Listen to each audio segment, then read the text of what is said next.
Let's use a little moderator discretion here. Senator Gravel, that's a weighty charge. Who on this stage exactly tonight worries you so much? Well, I would say the top-tier ones.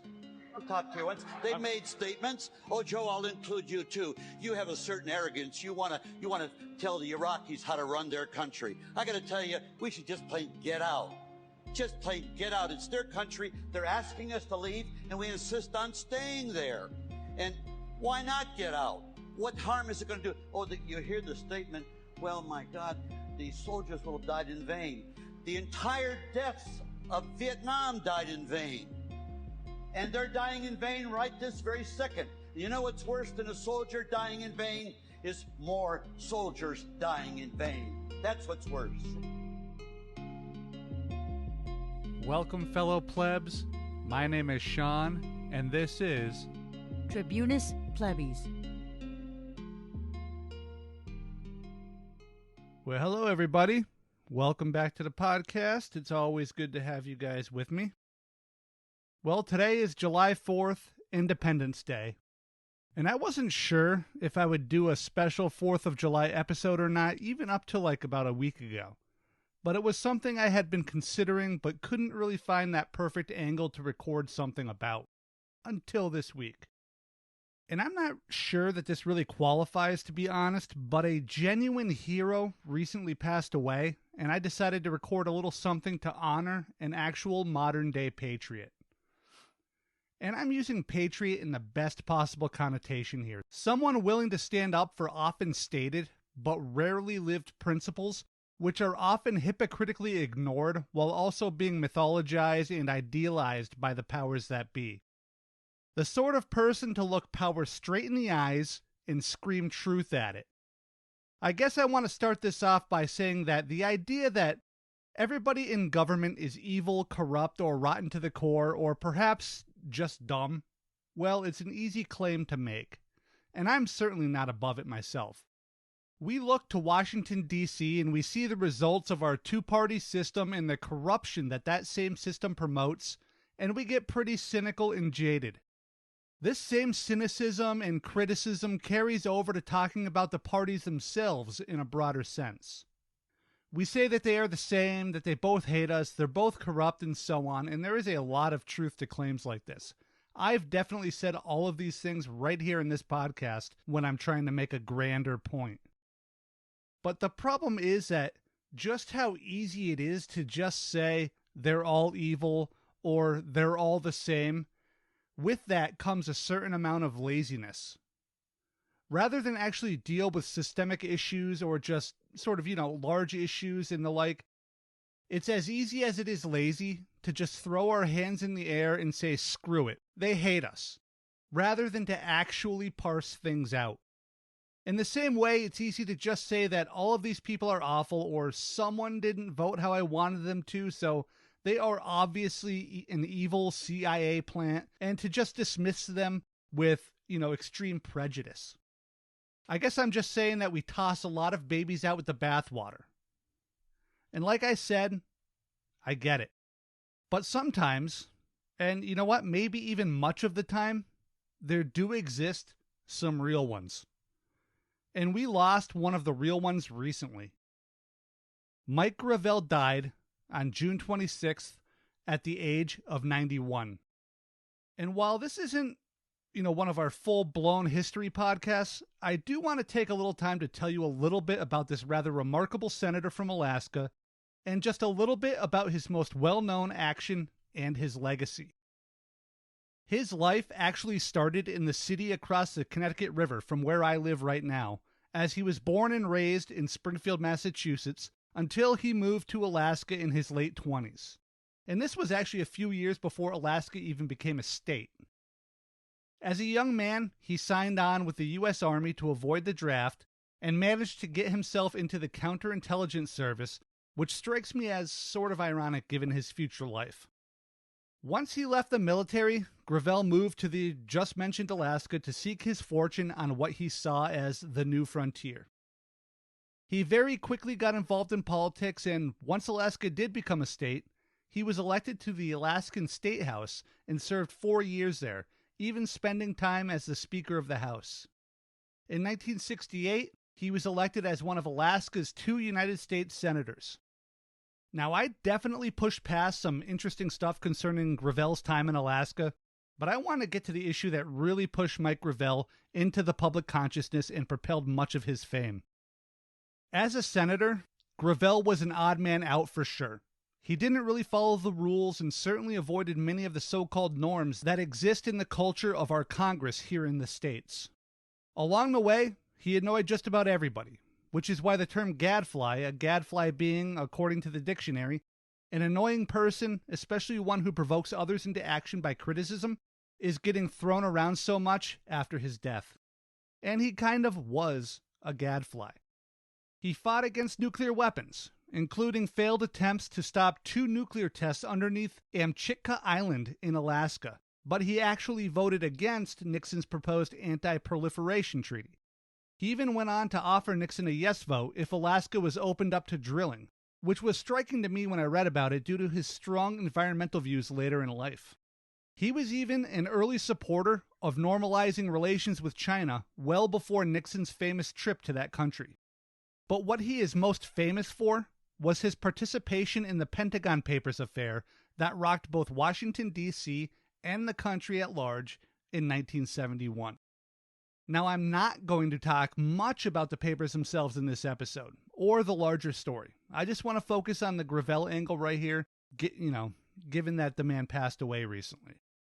So, in June of 1971, the New York Times began publishing the Pentagon Papers, which were leaked by whistleblower and true American hero Daniel Ellsberg. These papers painted a dismal picture of the war in Vietnam, the reasons why we were there, how badly it was going, and how the government had lied, deceived, and withheld information in an attempt to keep the war going.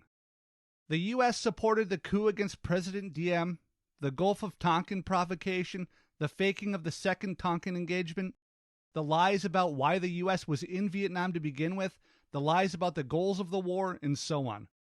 The bombings of countries outside of Vietnam like Laos and Cambodia, the secret military attacks both in North Vietnam and other countries, and the list goes on. And this is what a memo from the Defense Department under the Johnson administration listed as the reasons for American persistence in Vietnam. And they listed them in percentages. 70% of staying in Vietnam was to avoid a humiliating U.S. defeat. 20% was to keep territory from Chinese hands, meaning southern Vietnam and the countries surrounding it. And 10% was to permit the people to enjoy a better, freer way of life. And that's meaning the people of South Vietnam. Also, the memo adds, it was to emerge from the crisis without unacceptable taint from methods used. Which is, of course, a tacit acknowledgement that methods used were wrong and war crimes. And here is an interesting little last line to ponder. It was noted that it was not to help a friend. I find that kind of interesting, taking the effort to note that it absolutely was not a war to help or save anyone. It was just geopolitical warmongering in a faraway land where we sent thousands to die and to kill millions. Yay, 4th of July. So these are the papers that Ellsberg leaked to the New York Times. And there immediately began efforts to shut the Times and Ellsberg up. Nixon's Justice Department tried to block further publication of the Pentagon Papers. It was at this time of crisis when Ellsberg contacted Gravel's Senate office. Ellsberg had contacted several senators before Gravel. He and several lawyers were convinced that the speech and debate clause in the Constitution would allow senators to legally enter classified information and documents into the public record by reading them on the floor of the Senate and in other official proceedings. Gravel, while not the first senator approached, was the first to be convinced by the argument, and by the contents of the papers which were provided to him by Ben Bagdikian, the editor of the Washington Post. Gravel's first attempt to enter the papers into public record was during a filibuster on June 29th of 1971. His plan was snuffed out before it could even begin, when no quorum of 51 senators could be built and Gravel was forced to abandon his filibuster.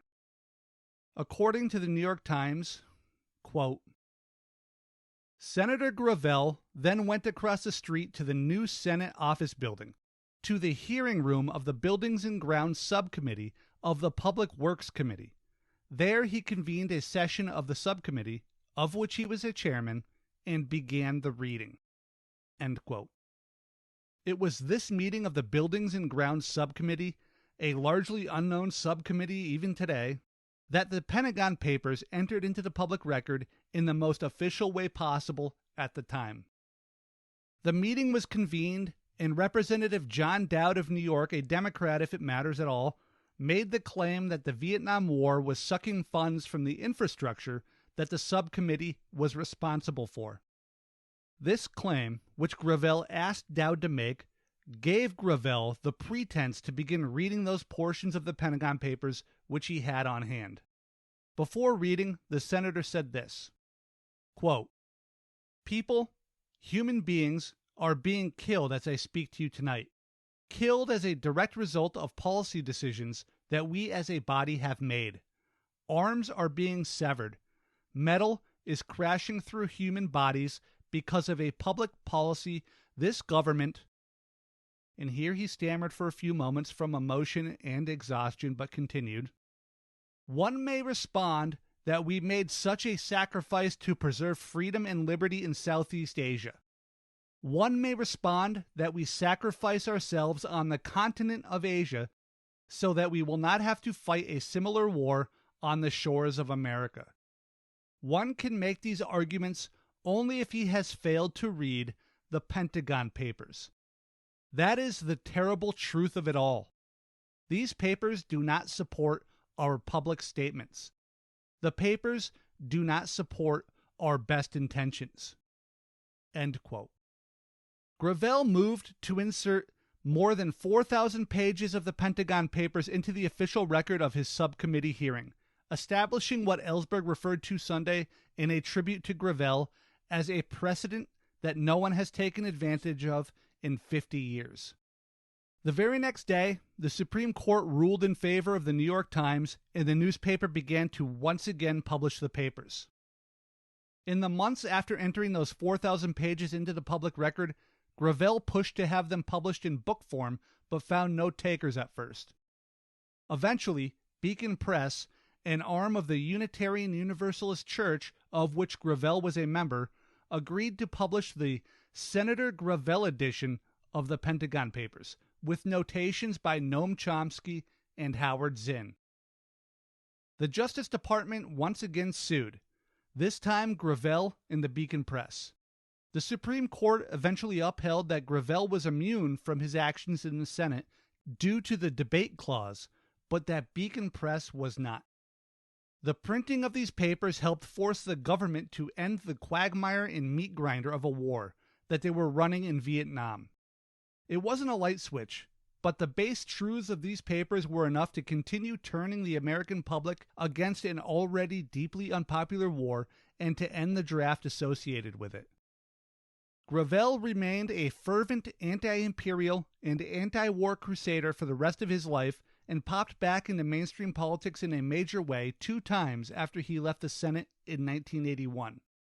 Both times he ran for president, in 2008 and 2020, and both times as a messaging candidate. Here's some audio from his run in 2008 concerning nuclear weapons and preemptive war. Senator Gravel, at a forum earlier this year, I want to get this right, you said it doesn't matter whether you are elected president or not, so then why are you here tonight? Shouldn't debates be for candidates who are in the race to win the race? Ryan, you're right. I made that statement. But that's before I had a chance to stand with them 3 times. It's like going into the Senate. You know, the first time you get there, you're all excited. My God, how did I ever get here? Then about 6 months later, you say, how the hell did the rest of them get here? And I got to tell you, after standing up with them, some of these people frighten me. They frighten me. When you have mainline candidates that turn around and say that there's nothing off the table with respect to Iran, That's code for using nukes, nuclear devices. I got to tell you, I'm President of the United States. There will be no preemptive wars with nuclear devices. To my mind, it's immoral, and it's been immoral for the last 50 years as part of American foreign policy. The 2020 presidential run was even more of a messaging run than in 2008. His goal was to get into the debates and rail against American imperialism and international interference and war. Gravel never did manage to get into the debates, but the campaign, which was run by teenagers still in high school, did manage to gain a large online following and influence those further to the political left. During these runs and throughout his career, Gravel stood firmly against empire, war, nuclear weapons, the drug war, and free trade agreements, and stood firmly in favor of abortion rights, decriminalizing drugs, treating addiction as a public health issue, and universal health care, amongst other things. Gravel never shied away from or apologized for speaking truth to power as a senator. And as his post-senatorial career ran on, the obstinacy only grew. Now, as I wind this thing up, I want to point something out in the legacy of the Pentagon Papers that Gravel was so much a part of. When he read those papers into the congressional record, the senator from Alaska set a precedent, later backed up by the Supreme Court. That precedent was that members of Congress are immune from prosecution for reading classified information into the public record so long as it is done in service of their duty as a member of Congress. So let's just take a second and think about what this means, all right? It means that any congressperson can take classified documents that they know expose horrible deeds and actions of our government and read them on the floor of the Senate or in some committee or subcommittee meeting and make them public. Make them public so that we, us, the common citizen and voter, can actually know what is happening behind the scenes, so that we, the unwashed masses, can see the blood, the mud, the ugly, and the illegal. They can legally show us the torture programs, the false flags, the lies, the deceit, the corruption. They can do this. They are immune from being prosecuted for doing it. So hold that in your mind for a moment. Hold in your mind what I just said about what these lawmakers can do. Now consider this. The Supreme Court case of Mike Gravel versus the United States firmly established this precedent in 1972. In fact, that decision was presented on June 29th of that year, almost exactly 49 years to the day of this recording. We are off by 5 days from exactly 49 years. So 49 years of this precedent existing. And as far as I can tell, not one other lawmaker in these 49 years has ever made use of it. Not a single one. And trust me, I tried to find just one instance and I couldn't do it. If it exists, tell me about it. Hit me up. Nobody read documents concerning CIA drug running, Iran-Contra, hostages in Beirut, WMDs, or the lack of them, dozens of regime changes and covert wars, torture programs. Not a single time did anyone step up and enter this stuff into the record. This, my friends, is our government. And this is our media and culture as well. One thing stood out in the aftermath of Gravel reading the Pentagon Papers in that meeting room 50 years ago. And that's that him breaking down and sobbing became the thing which was focused on even more than his bravery for reading those papers into the record, or even of what those papers contained. He was roundly mocked for reading aloud from papers that made clear the pointlessness of the war that so many American soldiers, Vietnamese soldiers on both sides, and millions of Vietnamese civilians were murdered over. He read of the inhuman mechanized slaughter, of the rending of flesh and bone by supersonic projectiles, shrapnel, and concussive explosions, of the mass murder of so many. And he was vilified for crying, for being a male, and a senator and crying. Even the stories which came out after his death bore echoes of this systemic resentment as they focused more on his vote totals in those presidential elections rather than his message. They spent more column lines talking about him weeping in mocking, condescending tone than of the good he did both with the reading of the Pentagon Papers and the rest of his career. The system will accept just about anything, from the corrupt to the obscene to the profane, so long as it serves the system. The system can accept a person with a conscience, and it can accept a person with power. But what the system can never accept is a person with both a conscience and power. Now, this last quote is part of Mike Gravel's introduction to the Gravel edition of the published Pentagon Papers, and I will leave you all to ponder it. Quote, "The people do not want, nor should they any longer be subjected to, the paternalistic protection of an executive which believes that it alone has the right answers. For too long, both the people and Congress have been denied access to the needed data with which they can judge national policy. For too long, they have been spoon-fed information designed to sustain predetermined decisions and denied information which questioned those decisions. For too long, they have been forced to subsist on a diet of half-truths or deliberate deceit by executives who consider the people and the Congress as adversaries. But now there is a great awakening in our land. There is a yearning for peace and a realization that we need never have gone to war. There is a yearning for a more free and open society and the emerging recognition of repression of people's lives, of their right to know, and of their right to determine their nation's future. And there is a yearning for the kind of mutual trust between those who govern and those who are governed that has been so lacking in the past." End quote.